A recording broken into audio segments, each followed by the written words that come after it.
Hi, my name is Kent Cordry and I'm the president of GeoInsight and the inventor of the HydraSleeve. Today's presentation is going to be a little different than those that I've done over the last 10 or 15 years, and the fact during that time period I focused on talking about no-purge or passive sampling, which can be used synonymously, and compared it to traditional sampling methods such as low-flow sampling and volume purge sampling. Now, this particular presentation is going to focus on the differences between the HydraSleeve and other no-purge sampling devices on the market. But what I'd like to do is just start out and go back over the major differences between the generic no-purge or passive sampling, which can be used synonymously, at least in this talk it will be, and traditional volume purging or purging methods. First of all, the no-purge samples can all collect a formation quality sample. If they weren't able to do that, nobody would be using them because they aren't reflecting what's in the aquifer.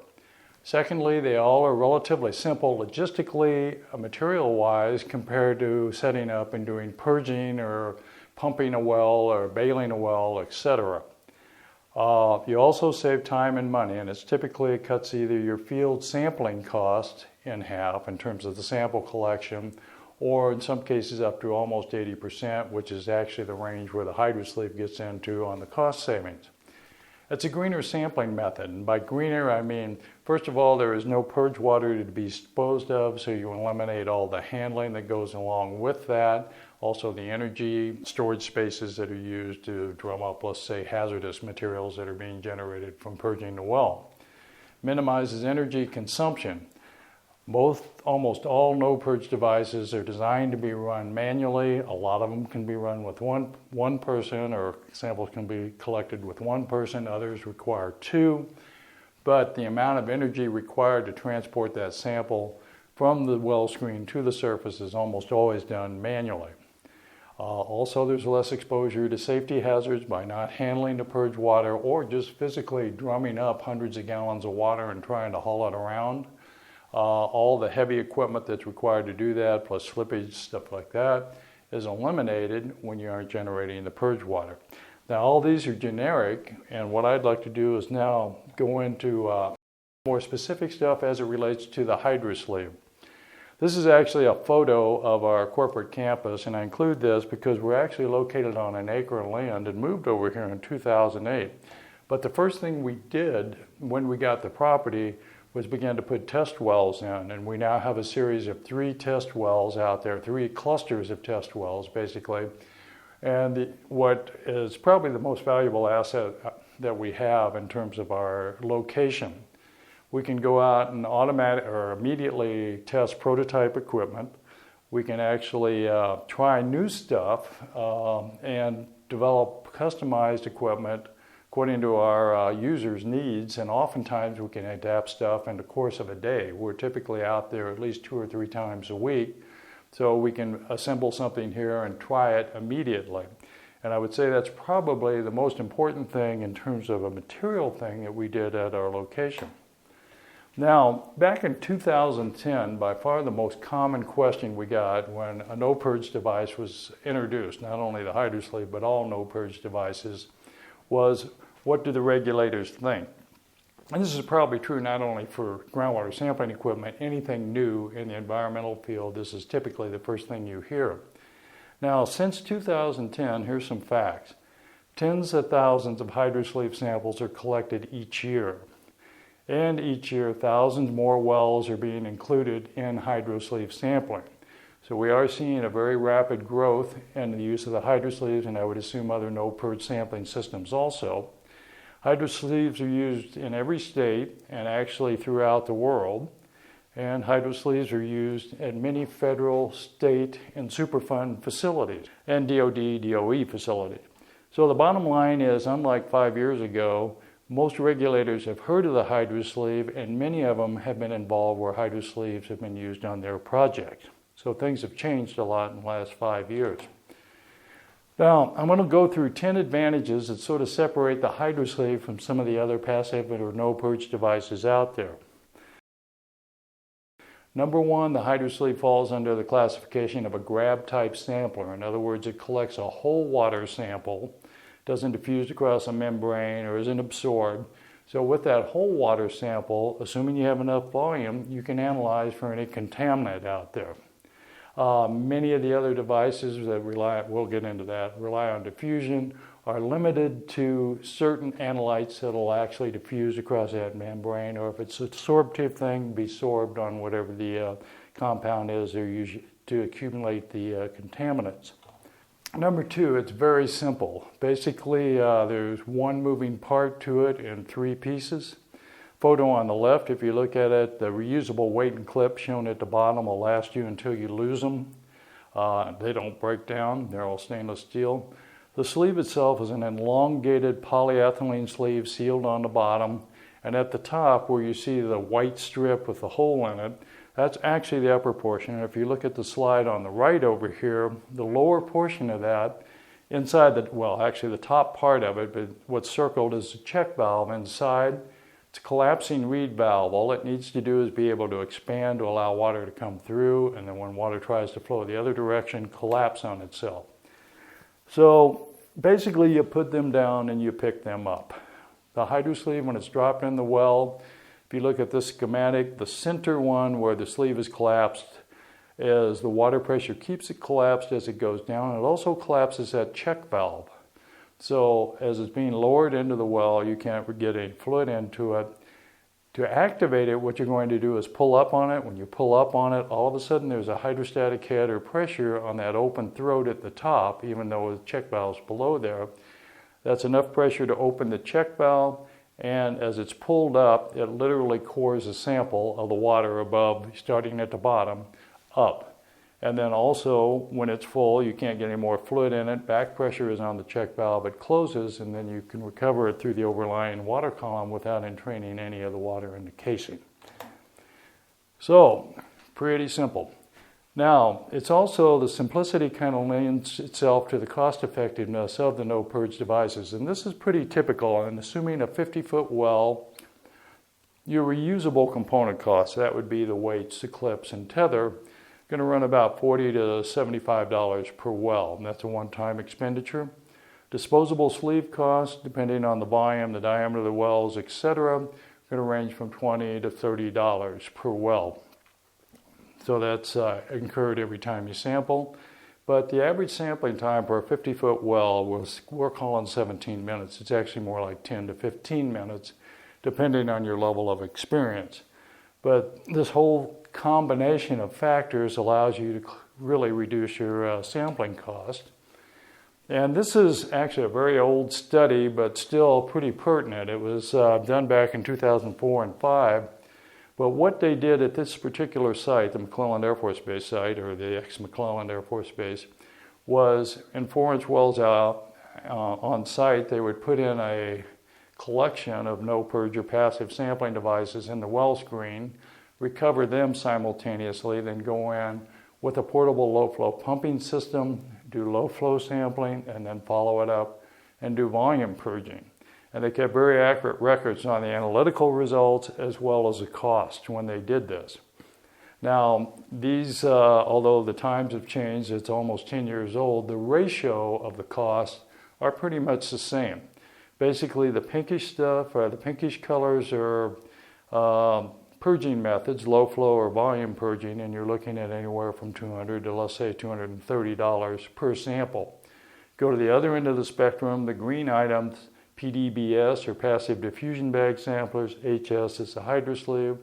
Those were all in the $60 per sample range, and that's based on a two-person sample team. The green items can also be done with one person if the health and safety requirements allow it. Now, with the HydraSleeve, it's not an all or nothing proposition. The fact that you have little capital expenditures to get set up and actually collect HydraSleeve samples is one thing, but also there's no modification to the well head or well screen that's actually needed. So if for some reason you have a model that was calibrated, let's say using volume purging 10 years ago, and you want to recalibrate that model, if you were doing routine monitoring with the HydraSleeves, all you do is just don't put them in for that round of sampling and then go out and do your volume purging. And then after you finish purging the well, you can drop them back in for the next round of sampling. So it's not all of the wells all the time. You can pick which wells you want to use them on, as well as what times or what events you want to sample with the HydraSleeve. There's also minimal displacement and agitation of the well, and this is unique to the HydraSleeve of all the other grab type samplers. There's very, very little displacement because you're putting the thing in basically in a collapsed state or a lay flat state. Next slide will do it, but in some cases this actually eliminates the equilibration period required for the well to restabilize. Particularly if you're using a 2-inch HydraSleeve in a 4-inch well, you really don't need to allow that well to restabilize, assuming that you have, let's say, a saturated 10-foot well screen. But as an example of this, on this slide, if you look on the left, what's encircled in the red oval there is actually a 600 milliliter HydraSleeve in the collapsed state, to where it would be lowered down the well. And if you look at it, you can tell there's hardly any volume at all, with the exception for the weight at the bottom. But that whole unit with the weight will displace less than 60 milliliters of fluid, which is about the same as the outside diameter of a oil vial. So there's very little mixing going in.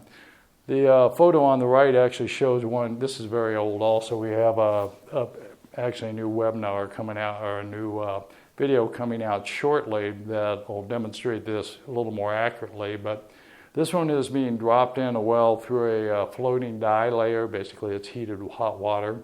And you can tell the drag down when the sleeve passes through is only about a foot or 6 inches or somewhere in that range. So there's very little mixing when these go in the well, so it greatly reduces the well equilibration time. Okay, combination, it does provide the greatest sample volume of all the no-purge devices. And that's now our biggest question we get. It's no longer what do the regulators think, it's how can I get more sample volume out of this? And just as an example, with any no-purge device, your sample volume is limited to the amount of water in the well screen. If you bring any more in from the outside, then you're doing a purging process, and it's not exactly no-purge or passive sampling. But for a HydraSleeve, this is easily obtainable and maximum volume you can get. Easily, if you have a saturated 10-foot screen and a 2-inch Schedule 40 well, 2 liters are pretty easy to pull out of there, actually 2.25. Maximum volume is 4 liters, and that is a bear. It's a 2-person operation. It's an 8-foot long sleeve, and basically you're taking the whole volume of water within the well screen out of the well. 4-inch wells are not quite as big a deal because of the diameter difference. There's much more volume per foot in a 4-inch well. Easily 3 liters, maximum 6 liters, but the maximum is not limited to handling. The maximum is actually limited to the weight. When you pull 6 liters of water sample out of the water, it weighs a lot, basically over 12 pounds. And as you're pulling that up hand over hand, that can be an issue at the surface. So, but the volumes are there. The problem is, sometimes getting them out and handling them at the surface.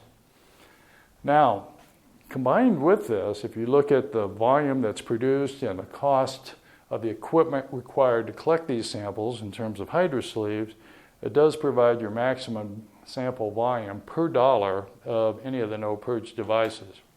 If you look at this, for instance, a 1 liter 2-inch HydraSleeve, by the time you do the calculations, the cost of that sampler for a liter of sample is about $22.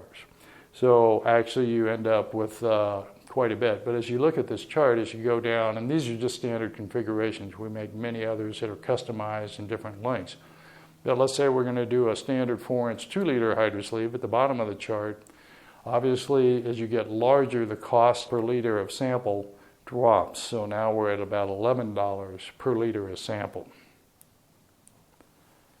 Now, one of the other questions we commonly get, item number 8, how does a HydraSleeve hold up under really aggressive groundwater conditions? Let's say you're in a very acidic formation, or there's a lot of solvents in it, etc.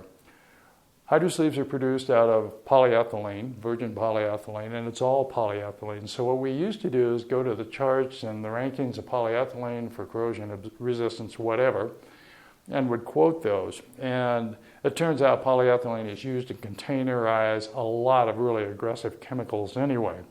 But finally, after about 5 years of this, it dawned on me, well, why don't we just test it? So, and this, back in, 2011, we loaded up HydraSleeves with different types of compounds, basically not diluted, just straight. And if you start on the left, that's lamp oil, the blue one that's shown there, and then on the far right is chlorine, which has been put in there. But these were put in mostly in solid state, except for the lamp oil, and then mixed up. The acid was muriatic acid or hydrochloric acid. We mixed these things up really good, and this first shot on the left was taken 2 days after the mixing, so the stuff had settled out. And then we ended up letting it set for a year. And what we found is there was no degradation to actually any of the sample sleeve. Now, your first impulse is look on the left of the one that was taken in 2012 and go, hey, where'd all the blue lamp oil go? HydraSleeves are made out of polyethylene. Passive diffusion bags are made out of polyethylene. What happened over on the left is that the volatile compounds in the lamp oil actually diffused through that membrane into the atmosphere in basically our shop here. So what we ended up doing is having this stuff over a long period of time, a year time, diffuse out of there. And just to let you know, we did refill that with water just to make sure there wasn't a leak in it, and there wasn't. We just had a little bit of the lamp oil floating on top of the water. And as you can tell, under the heavy alkali, the acid, and the oxidizer, we had no degradation at all. So yes, they do hold up very well under adverse groundwater conditions. Now, that combined with the simplicity of the operation means these things can remain in a well for a long period of time, probably, so far it's an undefined period of time, 2 years is the max, between sample events. This is another example of projects gone bad where originally in 2004 we thought a HydraSleeve might be an ideal way to sample below a floating product layer. So once again, different colored lamp oil, but lamp oil on top of a column. And we dropped the HydraSleeve through. And my concept, or what I thought would happen, is you'd have the lava lamp thing going where these globules would drift off the side of the HydraSleeve and go up to the top, and eventually you could activate it underneath. Well, as it turns out, most of these petroleum-based compounds have such a high viscosity, they want to stick to what's going through them. And instead of coming off over a period of 2 days or something like that, 2 months later, they're still pink and red, adhering to just overall the whole sleeve, both anything on it, weights, tether, etc. So I got bored with it, took it off the rack, set it over in the corner of the warehouse, and 2 years later, go back out, and you can see the lamp oil has pretty much been degraded probably by bacterial action there, and we have all sorts of crud just floating around in the well. And when we activated the sleeve, just to see what would happen, the sleeve still functioned. And you can tell by the top picture, this is the upper check valve, and this was a prototype sleeve back in 2006. So it still functioned. But when you really consider you only have one moving part, that's the check valve, and all the material is flexible and highly resistant to corrosion or any sort of attack, obviously you can leave them in wells for a long period of time. And the last item I'd like to talk about, and this really turns into a major advantage, is the logistics. Most passive or no-purge sampling systems are less logistically complex than doing purging processes, but the HydraSleeve is particularly so. And if we go down to this next site here, this is a project in California, and the upper left photo shows where they instrumented 45 wells with HydraSleeves. Some of the wells were up to 200 feet deep. The average depth was probably 55 or 60. But the boxes on the left are all the reusable stainless steel weights. The envelope in the right of that particular picture are the HydraSleeves going to them, and then the tether is on the spool in the background. This is enough for 45 wells. The second round of sampling, 6 months later, everything went in a 2-pound overnight envelope. So logistically, it's very simple. You can order at the last minute, get the stuff there, etc. Also, the photo below was just taken recently, but it's an 18 by 18 inch box. It's sealed up with 800 HydraSleeves going out. Total weight was about 20 pounds. So logistically, it's very simple compared to most of the other the traditional sampling methods. This is just a list of the advantages in case you want to download them and print them out. And you don't have to take our word for it. We have, 15, 20 independent studies posted on the website now. And I want to stress these are truly independent. We had nothing to do with procuring funding to do the studies, working the studies, anything. Basically, we just provided the equipment that these guys were using in the field. So you can kind of see what other people have to say about it and not just our own personal opinion here. And testimonials. We have several customer testimonials posted on the website. I don't really know exactly how many, but feel free to take a look at those. So in summary, we feel the HydraSleeve is probably the most versatile of the passive or no-purge groundwater samplers. It provides samples that can be analyzed for all contaminants, grab-type sampling. It also provides the largest volume of sample of any of the no-purge sampling devices or passive sampling devices. It's simplest to use, easiest to ship, and in combination of all these factors, the most cost-effective of all the no-purge devices. And I'd like to thank you. If you have any questions, please give us a call at 800-996-2225, or you can get information online and contact us via email at info@hydrasleeve.com. Thanks again.